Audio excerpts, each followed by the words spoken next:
পবিত্র ঈদ উল ফিতর উপলক্ষে ঈদের দিন আমাদের করণীয় কাজগুলো আজকে আপনাদেরকে বিস্তারিত জানিয়ে দেব কোরআন ও হাদিসের আলোকে। আমরা দেখেছি ঈদ উল ফিতর মুসলমানদের জন্য অনেক আনন্দের দিন, কিন্তু এই দিনেও কিছু গুরুত্বপূর্ণ ইবাদত ও আমল রয়েছে। কোরআন ও হাদিসের আলোকে আমরা আলোচনা করার চেষ্টা করব। আল্লাহ রাব্বুল আলামিন বলেছেন, তোমরা সর্বপ্রথম শুকরিয়া আদায় করতে হবে। রমজান মাসে রোজা পালন করার তৌফিক দেওয়ার জন্য আল্লাহর শুকরিয়া বেশি বেশি আদায় করতে হবে। আল্লাহ রাব্বুল আলামিন কোরআনে বলেন, ওয়ালিতুকমিলুল ইদ্দাতা ওয়ালিতুকাব্বিরুল্লাহা আলা মা হাদাকুম ওয়া লাআল্লাকুম তাশকুরুন, যাতে তোমরা নির্ধারিত সংখ্যা পূর্ণ করো এবং আল্লাহ তোমাদেরকে যে হিদায়াত দিয়েছেন তার জন্য তার মহিমা ঘোষণা করো, এবং যাতে তোমরা কৃতজ্ঞ হও।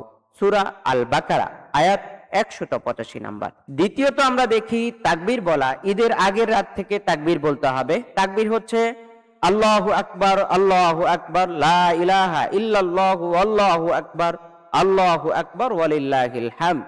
অর্থ, আল্লাহ সর্বশ্রেষ্ঠ, আল্লাহ সর্বশ্রেষ্ঠ, আল্লাহ ছাড়া কোনো ইলাহ নেই, আল্লাহ সর্বশ্রেষ্ঠ, আল্লাহ সর্বশ্রেষ্ঠ, এবং সমস্ত প্রশংসা একমাত্র আল্লাহ তাআলার জন্য। সদকাতুল ফিতর দিতে হবে আপনাদেরকে। ফিতরা আমরা যেটাকে বলে থাকি আমাদের আঞ্চলিক ভাষায়, ঈদের নামাজের আগে ফিতরা আদায় করা ওয়াজিব। হাদিসে এসেছে, ফরদ রাসূলুল্লাহ সাল্লাল্লাহু আলাইহি সাল্লাম যাকাতাল ফিত্রি তুহরাতু লিসিয়ামি, অর্থাৎ রাসূল সাল্লাল্লাহু আলাইহি সাল্লাম বলেছেন, ফিতরা জাকাত ফরজ করেছেন যা রোজাদারদের জন্য পবিত্রতা। আবু দাউদ শরীফের হাদিস। 4 নম্বরে আমরা দেখেছি ঈদের নামাজ আদায় করা। ঈদের নামাজ আদায় করা অত্যন্ত গুরুত্বপূর্ণ সুন্নাহ। কিছু আলেমের মতে এটি ওয়াজিবও বটে। রাসূল সাল্লাল্লাহু আলাইহি সাল্লাম বলেছেন, আমারনা রাসূলুল্লাহ সাল্লাল্লাহু আলাইহি ওয়াসাল্লাম আন নাখরুজু ফিহিল ঈদাইনি, অর্থাৎ রাসূল সাল্লাল্লাহু আলাইহি সাল্লাম আমাদেরকে ঈদের দিনে মাঠে বের হওয়ার নির্দেশ দিয়েছেন। সহিহ বুখারী, সহিহ মুসলিম শরীফের হাদিস। 5 নম্বরে রয়েছে গোসল করা ও পরিষ্কার পরিচ্ছন্ন থাকা। ঈদের দিন গোসল করা সুন্নত ও সুন্দর পোশাক পরাও সুন্নত। সেক্ষেত্রে নতুন পোশাক পরাটা বাধ্যতামূলক না, কিন্তু সুন্দর পোশাক পরার জন্য বলা হয়েছে। হাদিস, ইবনে ওমর রাদিয়াল্লাহু তাআলা আনহু ঈদের দিনে গোসল করতেন।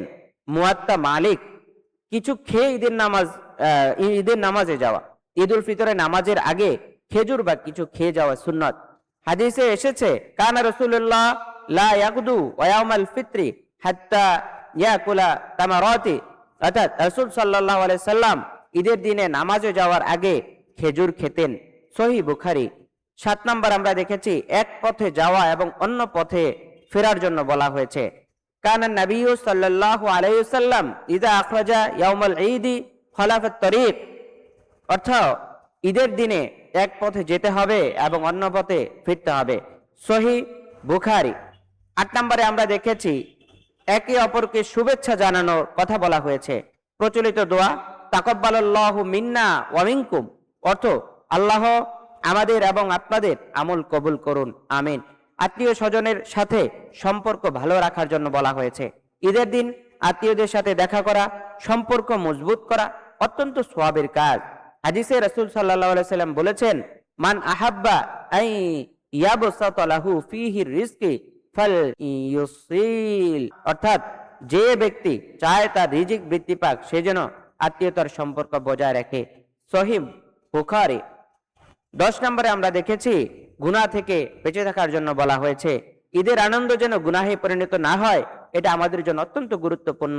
সারা মাস আমরা রমজানে রোজা রেখে আমরা যদি গুনাহে লিপ্ত হই, তাহলে আমাদের পুরো মাসের রমজান আমাদের জন্য ভিন্ন বার্তা বয়ে নিয়ে আসতে পারে। এজন্য আমাদেরকে অবশ্যই গুনাহ থেকে বাঁচতে হবে। কোরআনে আল্লাহ রাব্বুল আলামিন বলেছেন, ওয়ালা তাসুল্লাহ ওয়া রাসূলু, অর্থ তোমরা আল্লাহ ও তার রাসূলের অবাধ্য হয়ো না। সূরা আনফাল আয়াত নাম্বার 20।